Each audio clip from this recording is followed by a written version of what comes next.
Olá pessoal, tudo bem? Hoje nós vamos falar um pouquinho sobre semântica.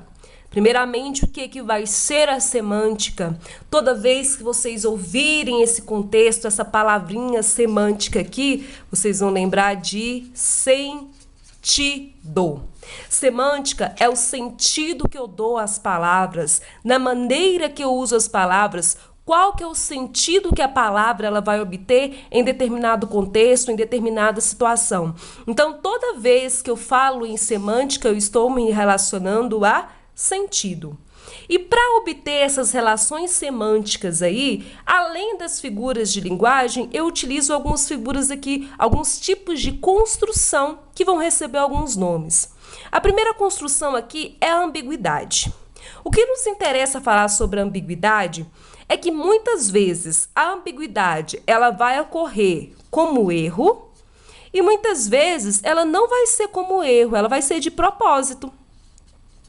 Por exemplo, em propagandas, né? Às vezes a gente vê alguma música ou alguma fala ali que tem um sentido ambíguo, né? E essa ambiguidade vai ser usada de maneira proposital. Mas em algumas vezes nós vemos aí essa ambiguidade usada de forma errada. Por exemplo, olha essa construção aqui. O policial prendeu o bandido em sua casa. Aqui nós temos um erro de construção. Esse em sua casa, gente, foi na casa do policial ou foi na casa do bandido? Então aqui nós temos um tipo de ambiguidade provocada por erro na colocação do pronome possessivo sua aqui. Só que a ambiguidade também ela pode ser usada no contexto de propagandas ou no contexto, ó, um bichinho aqui, no contexto que a pessoa quer usar. Olha aqui, no dia dos namorados, não fique sem seu garoto. Essa ambiguidade foi de uma propaganda do chocolate Garoto. Só que o garoto aqui pode ser relacionado ao namorado e pode ser relacionado ao chocolate, né? Então aqui foi proposital. Então a ambiguidade é quando a gente utiliza uma palavra e essa palavra ela acaba adquirindo aqui um duplo sentido. Você consegue interpretar de duas maneiras diferentes, de uma ou mais maneiras diferentes. Beleza? Bora lá então para a próxima, que é a polissemia. Pessoal, então vamos lá na polissemia. Polissemia, quando eu falo em poli significa o quê, gente? Vários. Então, a polissemia nada mais é do que uma palavra e essa única palavra ela vai ter vários significados. O que vai mudar vai ser o contexto em que essa palavra vai estar inserido. Ambiguidade, duplo sentido. Polissemia é quando a palavra ela tem vários significados. Vamos observar aqui nessas duas construções a palavra vela e vela. A vela do navio soprava ao vento. Então eu sei que a palavra vela aqui vai significar uma parte do navio. Agora, Carolina ficou segurando vela. É uma forma de quando tem dois namorados lá, né?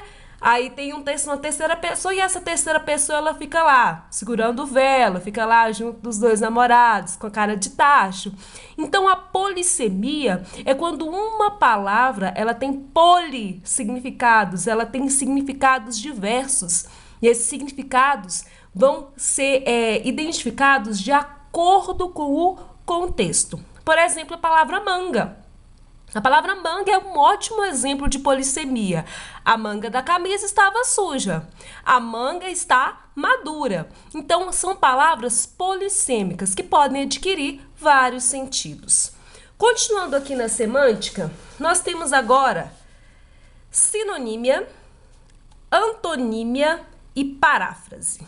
Sinonímia já vem do que, gente? De sinônimos. O que são sinônimos? São palavras que eu posso trocar, mas o conceito ali, o entendimento, ele vai permanecer. Sinônimo é para evitar, por exemplo, a repetição de uma palavra, né? Por exemplo, desenvolvimento e crescimento. Eu posso utilizar isso em um contexto e não mudar ali a relação eu posso mudar a palavra, mas não mudar a relação de sentido, a relação de contexto. Então, eu utilizo sinônimos. Por exemplo, conhecimento, sabedoria, fazer e realizar. Agora, antonímia vem de quê, gente? De antônimos. Antônimos já vão ser palavras contrárias. Se os sinônimos são palavras que eu posso substituir, mas o contexto ele vai permanecer o mesmo, o sentido ele vai permanecer o mesmo, nos antônimos eu tenho coisas completamente contrárias. Por exemplo, alegre, triste, grande, pequeno, alto, baixo, tá? Sinônimos, mesmo sentido. Antônimos, sentidos contrários. E paráfrase, quando a professora fala assim, pessoal, não copia igual do coleguinha, não. Faça uma paráfrase. Ou não copie igual tá do livro, faça uma paráfrase.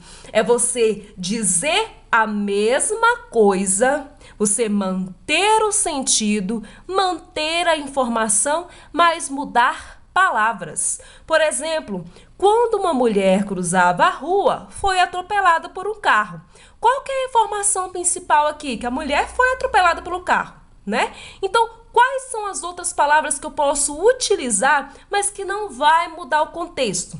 Ao cruzar a rua, uma mulher foi atropelada por um carro. Ou, no momento em que atravessava a rua, uma mulher foi atropelada. Então, assim, você não muda o contexto, você não muda o sentido, você muda as palavras, você muda a forma de dizer essas palavras, mas o sentido, ele permanece o mesmo. Então, sinonímia vem de sinônimos, né? Palavras parecidas que não vão mudar o contexto. Antonímia vem de antônimos, palavras com sentidos contrários. E a paráfrase é dizer a mesma coisa, só que com palavras diferentes. Beleza? Espero que vocês tenham entendido. Até mais no próximo conteúdo. Beijo!